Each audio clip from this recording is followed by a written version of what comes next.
तो फिल्म की शुरुआत में हम एक मिटाया नाम के लड़के को देखते हैं जो सबवे स्टेशन में डरा सहमा खड़ा था क्योंकि उसे लग रहा था कि वो किसी मेज में किसी भूल भुलैया में फंस गया है, जहाँ पर एग्जिट नंबर 8 से आगे जब भी वो जाता है तो घूम फिर कर वापस वही पहुँच जाता है और हर बार उसे यहीं से गुजरता एक आदमी दिखता है जो कुछ भी बोले बगैर चल रहा था। डरते हुए ही सही, जब मिटाया ने उससे रास्ता पूछने का सोचा ही और अभी बस वो पीछे ही मुड़ा तो वो आदमी अजीब तरीके से आंखें फाड़े डरावना सा मुस्कुराते हुए ठीक उसके पीछे था, जैसे उसने मिटाया की सोच पढ़ ली हो। मिटाया तो उससे ऐसा डरा कि उसने कुछ भी ना पूछा और आगे भाग गया। फिर उसकी नजर एक बोर्ड पर पड़ी जिस पर लिखा था एग्जिट 0, लेकिन ऊपर लगे हुए बोर्ड पर एग्जिट 8 लिखा था।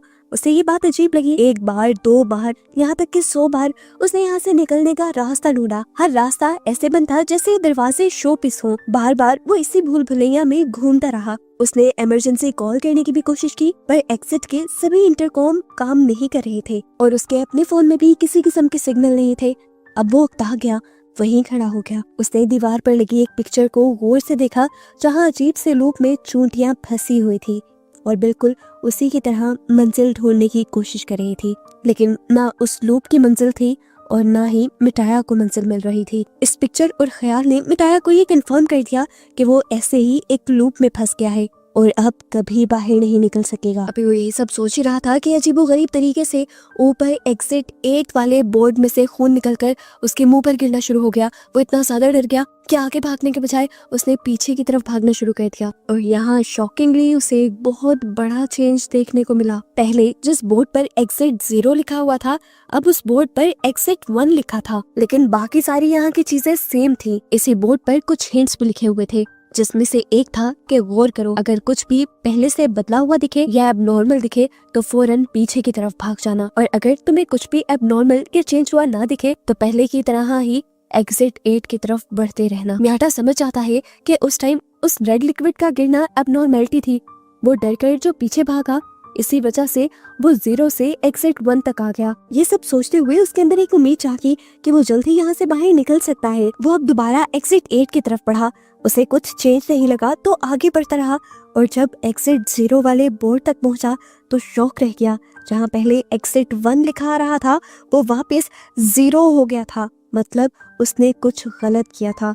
वो समझ गया कि ये मेज बिल्कुल किसी गेम की तरह है। जैसे एक गलती गेम एंड करके 0 पर पहुंचा देती है, ऐसे ही उसकी भी एक गलती उसे 0 तक ले जाएगी। गेम के रूल्स को फॉलो करना और ध्यान लगाकर खेलना उसके लिए जरूरी था अगर उसे इस मेज से जान छुड़वानी थी। सोच समझकर उसने अपना मोबाइल निकाला और हर छोटी बड़ी चीज की तस्वीर लेना शुरू कर दी ताकि जब वो दोबारा यहाँ से निकले तो चेंज को देख पाए। यहाँ तक कि उसने उस इंसान की भी पिक्चर ली जो बार बार एग्जिट 8 के बोर्ड के नीचे से उसके सामने से गुजर रहा था। अभी तक उसे कुछ एबनॉर्मल या कुछ चेंज हुआ हुआ नहीं दिखा तो वो आगे बढ़ा और जब दूसरे एग्जिट बोर्ड तक पहुंचा तो फाइनली उस पर 1 लिखा आ रहा था, यानी उसका गेस बिल्कुल ठीक था। पहले कुछ चेंज नहीं हुआ था और उसने लेवल 1 पार कर लिया था। लेवल 2 के लिए वो जानता था कि उसे दोबारा यहीं पर घूमना है और चेंज देखना है। अब आगे बढ़कर वो जैसे ही अपना मोबाइल निकालता है पिक्चर्स को देखकर यहाँ पर चेंज ढूंढने के लिए, तो देखता है कि उसकी मोबाइल में आई हुई सभी पिक्चर्स ब्लर हो गई थी जिनमें अब कुछ समझ नहीं आ रहा था। वो समझ गया कि उसे ये गेम जीतने के लिए सिर्फ अपने दिमाग का इस्तेमाल करना है। अभी वो यही सब सोच ही रहा था कि उसने देखा कि वो आदमी जो हमेशा एग्जिट 8 के नीचे वाले बोर्ड के नीचे से गुजरता था वो वहीं पर रुका हुआ था। उसे फौरन समझ आ गया यही चेंज है, इसलिए वो फौरन पीछे के रास्ते पे भागा। लेकिन डराने वाली बात ये थी कि वो आदमी उसका पीछा करने लगा था, कुछ इस तरह से कि वो चलता भी नहीं था, लेकिन जब जब मिटाया पीछे की तरफ देखता था तो वो आदमी ठीक उसके पीछे हुआ करता था। डरकर मिटाया गिर भी गया। जब वो उठा तो उसने देखा कि वो एग्जिट 0 वाले बोर्ड तक पहुंच गया है जहां पर अब फाइनली 2 लिखा हुआ आ रहा था और उसके पीछे वो आदमी भी नहीं रहा था, जिसका मतलब उसने एक और लेवल पार कर लिया था। 2 लेवल्स को पार करने के बाद मियाटा का कॉन्फिडेंस और भी ज्यादा बढ़ जाता है। कॉन्फिडेंटली अब वो हर चीज को याद करने लग जाता है और चेंज ढूंढने लग जाता है। वो दोबारा उसी मेज के अंदर घूम ही रहा था कि उसे एक लॉकर के अंदर से एक बच्चे के रोने की आवाजें आई। डरते हुए उसने लॉकर खोला तो अंदर का सीन देखकर डर गया, जो सीन हमें नहीं दिखाया गया, लेकिन मिटाया तो डर कर पीछे की तरफ भाग गया था। इस तरह उसने अपना तीसरा लेवल भी पार कर लिया था। एग्जिट 0 वाले बोर्ड पर अब एग्जिट 3 लिखा आ रहा था। उसने सोचा बस 5 और लेवल्स रह गए हैं, जिसके बाद वो कॉरिडोर तक पहुंच जाएगा और इस बुरे ख्वाब से बाहर निकल जाएगा। दोबारा वो एग्जिट गेट की तरफ गया और दोबारा हर चीज को अच्छे से गौर से देखने लगा। इस मर्तबा उसे ऐसा महसूस हो रहा था कि जब वो इस कॉरिडोर से गुजर रहा है तो कोई उसे देख रहा है।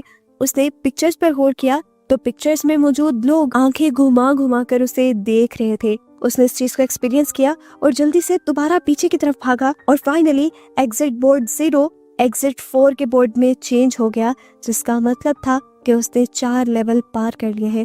वो बहुत ज्यादा खुश था, उसने आधी गेम जीत ली थी। वो खुश होने के साथ साथ पैनिक ज्यादा हो रहा था क्योंकि वो जानता था कि अगर उसने छोटी सी भी गलती कर दी तो वो वापस 0 पर चला जाएगा। दोबारा उसने एग्जिट 8 की तरफ चक्कर लगाना शुरू किया। अभी वो कॉरिडोर से गुजर ही रहा था कि उसका फोन बजा। उसने देखा कि उसकी गर्लफ्रेंड की कॉल आ रही थी। मिटाया को उसकी कॉल से बहुत अजीब फील होता है क्योंकि कुछ दिन पहले ही तो उन दोनों ने एक दूसरे को छोड़ने का फैसला किया था। मिटाया ने कॉल उठाई तो मिटाया को पता चला कि वो डैड बनने वाला था। उस लड़की ने सारा फैसला मिटाया पे छोड़ दिया था। अगर मिटाया इस बच्चे को पैदा करना चाहता था तो वो लड़की मिटाया के पास आने के लिए भी दोबारा तैयार थी। ये बात सुनकर मिटाया का दिल अजीब होने लग जाता है। उसे कुछ दिन पहले का वाकया याद आता है जब वो एक ट्रेन के अंदर था और एक बच्चा रो रहा था। उस रोते हुए बच्चे और उसकी मोम को एक आदमी ने डांट दिया था। वो उस बच्चे और उसकी मोम के लिए स्टैंड लेना चाहता था और उस आदमी को कुछ कहना चाहता था, लेकिन उसके अंदर इतनी भी हिम्मत नहीं हुई कि वो कुछ कह सके।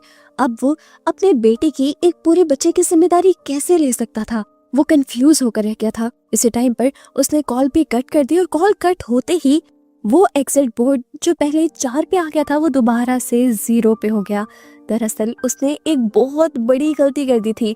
वो पहले से ही जानता था कि मेज में कोई सिग्नल नहीं आ रहे और यहाँ पर उसकी गर्लफ्रेंड की कॉल आ जाना ही सबसे ज्यादा चेंज था और यही चेंज उसने मिस कर दिया और वो वापस एग्जिट बोर्ड तक नहीं आया। और अब जहाँ वो पहले आधे लेवल पार कर चुका था वो दोबारा 0 पर आ चुका था। उसे पूरी गेम दोबारा खेलनी थी। मियाटा इस चीज से इतना फ्रस्ट्रेटेड हो जाता है कि बैठकर जोर जोर से चिल्लाने लग जाता है। उसे इस मेज को पार तो करना था लेकिन अब उसके अंदर कोई भी मोटिवेशन नहीं रही थी। मरे हुए कदमों के साथ वो आगे बढ़ता तो रहा लेकिन उसे अब इस मेज के अंदर कोई डिफरेंट चीज नहीं दिखाई दी। कॉरिडोर का टर्न लेने के बाद उसे यहाँ पर एक बच्चा दिखाई दिया और वो फौरन बैक एग्जिट की तरफ भागा, लेकिन उसने देखा कि एग्जिट बोर्ड पर अभी भी 0 का ही नंबर शो हो रहा था, यानी वो बच्चा कोई भी चेंज नहीं था। पता चला कि वो बच्चा बिल्कुल मियाटा के ही तरह इस मेज में फंसा हुआ था और वो भी वहाँ से निकलने की ही कोशिश कर रहा था। मियाटा को यहाँ पर वो आदमी भी नजर आता है जो हमेशा से सूट बूट पहने उसके सामने से गुजरता है। इस पॉइंट पर मियाटा समझ जाता है कि वो आदमी भी इस मेज का हिस्सा नहीं था बल्कि बिल्कुल मियाटा और इस बच्चे की ही तरह इस मेज में फंसा हुआ था और वो भी यहाँ से निकलने के ही रास्ते ढूंढ रहा था। हमें दिखाया गया कि सूट बूट पहना वो आदमी और ये बच्चा पहले एक टीम की तरह काम करते थे। उन्हें भी बार बार इस मेज में एक लड़की दिखाई देती थी जो उनकी तरह यहाँ से निकलने की कोशिश नहीं कर रही थी। उस आदमी ने जब लड़की से पूछा कि तुम यहाँ से निकलने की कोशिश क्यों नहीं कर रही, तो उस लड़की ने जवाब दिया, रोज ट्रेनों के धक्के खाती हूँ, जॉब पे जाती हूँ, इतनी टफ जिंदगी है, मुझे नहीं लगता कि मुझे उस टफ जिंदगी में वापस जाना चाहिए, मैं इस मेज में काफी रिलैक्स हूँ। लड़की ये बात ही कर रही थी कि आहिस्ता आहिस्ता उसकी आवाज बदलने लगी। वो बार बार वही जुमला कहने लगी जो वो एक मर्तबा बोल चुकी थी। उसकी आवाज जब भारी होकर मर्दों वाली आवाज में बदली तो इस आदमी को समझ आया कि ये यहाँ पर अबनॉर्मलिटी है और वो बच्चे को लेकर फौरन बैक एग्जिट के बोर्ड की तरफ भागा। उन्हें दिखाया गया कि उनके एग्जिट बोर्ड पे अब 6 का नंबर आ रहा था, यानी वो गेम जीतने के बहुत करीब आ चुके थे। एक मर्तबा दोबारा ये पूरे मेज का चक्कर लगाते हैं। इस मेज में क्या चेंज हुआ था वो ढूंढने की कोशिश करते हैं। दोबारा उन्हें यहाँ से वो लड़की गुजरते हुए नजर तो आती है लेकिन वो लड़की उनसे कुछ बात नहीं करती। बच्चा देखता है कि यहाँ डोर्स के हैंडल अजीब तरीके से लगे हुए थे। बच्चा उस बड़े आदमी को ये बात बताने की भी कोशिश करता है लेकिन वो आदमी बच्चे की बात को इग्नोर करते हुए उसे आगे ले जाता है और ऐसे उसकी इतनी सी इग्नोरेंस, इतनी सी गलती उसकी सारी गेम को पीछे ले जाती है और उसका एग्जिट बोर्ड दोबारा 0 नंबर पर आ जाता है। यानी वो गेम हार चुका था और उसे अब रीस्टार्ट करना था। वो आदमी अब टूट गया, उकता चुका था वो। उसने भी चीख मारी लेकिन यहाँ से निकलना जरूरी था तो एक मर्तबा दोबारा इस गेम को खेलने के लिए वो तैयार हुआ। उसने बच्चे का हाथ पकड़ा और दोबारा इस मेज में चलने लगा। मजेदार की बात थी कि अब उसे ऊपर जाने का एक रास्ता भी नजर आ गया था। वो बहुत ज्यादा खुश हुआ। सीढ़ियां चढ़कर वो ऊपर जाना चाहता था, लेकिन बच्चा उसे समझाता रहा कि ये गेम है, ये अब नॉर्मलिटी है, हमें वापस पीछे की तरफ मुड़ना है रूल्स के मुताबिक। लेकिन इस बड़े आदमी ने उस बच्चे की बात नहीं सुनी और वो सीढ़ियां चढ़ गया और उसकी वजह से वो इस मेज में ही फंसा रह गया। वो बच्चा जो एग्जिट बोर्ड की तरफ गया था, उसने देखा कि एग्जिट बोर्ड पर अब 0 के बजाय 1 आ गया था, यानी ये बच्चा ठीक था। वो सीढ़ियां एक एबनॉर्मेलिटी थी, बाहर जाने का रास्ता नहीं। वो बच्चा अब ये भी जान गया था कि वो आदमी अब हमेशा उन्हीं सीढ़ियों में फंसा रहेगा। खैर, स्टोरी दोबारा मियाटा की तरफ शिफ्ट हो जाती है, जहाँ पर उसने उस बच्चे को देखा था। मियाटा क्योंकि समझ गया था कि ये बच्चा और वो आदमी पहले टीम की तरह खेल रहे थे, तो इस बच्चे को अकेले देखकर वो ये भी समझ गया बच्चे को उस बड़े आदमी ने छोड़ दिया है। उसे बच्चे के लिए बिल्कुल अच्छा फील नहीं हुआ। अब वो बच्चा मियाटा का साथी बन गया और मियाटा ने जल्दी रियलाइज किया कि इस बच्चे का IQ बहुत तेज है, यानी ये बच्चा बहुत ज़हीन है और वो छोटे से छोटा चेंज भी बहुत ही आसानी से पकड़ लेता है। बच्चे की स्किल्स का इस्तेमाल करते हुए ये लोग जल्द ही पहला और फिर दूसरा लेवल भी पार कर देते हैं। और जब तीसरा लेवल पार करने के लिए वो इस मेज के अंदर घूम रहे थे, तो एकदम से मेज की लाइट फ्लिकर करने लगी, जलने बुझने लगी। बच्चों के रोने के साथ साथ चूहों के अजीबो गरीब तरीके से बोलने की आवाजें यहाँ आने लगी थी। मियाटा ने अपने फोन की लाइट ऑन की तो उसे वो आदमी भी बहुत ही अजीबो गरीब तरीके से खड़ा हुआ दिखाई दिया। मियाटा डर गया और फौरन उस बच्चे का हाथ पकड़कर पीछे की तरफ भागा और उसे पता चला कि उसने एक और लेवल पार कर लिया था। वो सब कुछ जो हुआ था, जिनसे ये दोनों डर गए थे, वो सिर्फ इनका एक इम्तिहान था। इन्होंने नेक्स्ट राउंड के लिए मेज में घूमना स्टार्ट किया और इनके सामने एक औरत आ गई। मियाटा समझ गया कि ये औरत भी यहाँ एबनॉर्मेलिटी ही है और इन्हें पीछे ही मुड़ना है। लेकिन वो बच्चा वो रोने लगा और उस औरत के पास जाने लगा। वो बच्चा बहुत ज्यादा इमोशनल हो रहा था, इसलिए मियाटा उसे उठाकर पीछे की तरफ भाग गया और इस तरह इन्होंने एक और लेवल क्रॉस कर लिया। लेकिन ये लेवल क्रॉस करने के बाद भी, आधी गेम जीतने के बाद भी मियाटा को कोई खुशी नहीं हो रही थी, क्योंकि उसे बच्चे की टेंशन होने लगी थी जो अपनी माँ से दूर था। उसे बच्चे पर तरस आया और उसने उस बच्चे का हाथ मजबूती से पकड़ लिया और अपने से ये वादा किया कि वो इस बच्चे को इसकी मोम तक पहुंचा कर ही रहेगा। अगली मर्तबा जब ये इस मेज में घूम रहे थे, तो हैरानी की बात थी कोई चेंज उन्हें यहाँ नहीं नजर आ रहा था। लेकिन उस लड़के ने देखा कि ऊपर जो एग्जिट 8 का बोर्ड लगा था, इस टाइम उस पर 8 उल्टा लिखा हुआ था। इतना छोटा सा चेंज जो कोई भी इग्नोर कर देता, वो इस बच्चे की जहानत पकड़ लेती है और ये लोग फौरन पीछे की तरफ मुड़ जाते हैं और इस तरह ये लोग लेवल 6 को भी क्रॉस कर लेते हैं। अब बस 2 लेवल रह गए थे। मियाटा जानता था कि उसके बाद वो इस मेज से आजाद हो जाएगा, अपनी दुनिया में वापस आ जाएगा। पर पता नहीं क्यों उसके अंदर की फीलिंग्स बहुत ही अजीब थी। वो मेज का जब दोबारा चक्कर काटने ही लगा, तो एकदम से पीछे से पानी का सैलाब आ गया। मियाटा फौरन इस बच्चे को लेकर वापस जाना चाहता था, लेकिन वो बच्चा गिर गया और सैलाब के अंदर आ गया।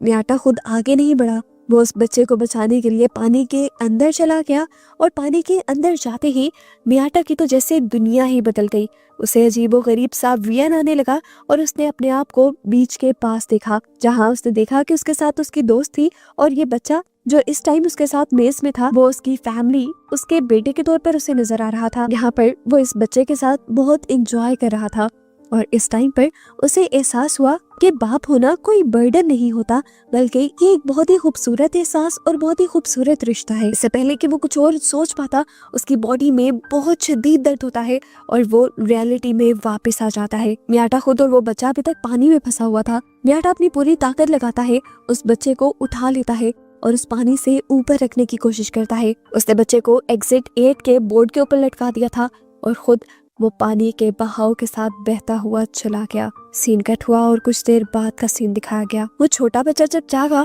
तो उसने अपने आप को एक तबाह हुई जगह पर देखा।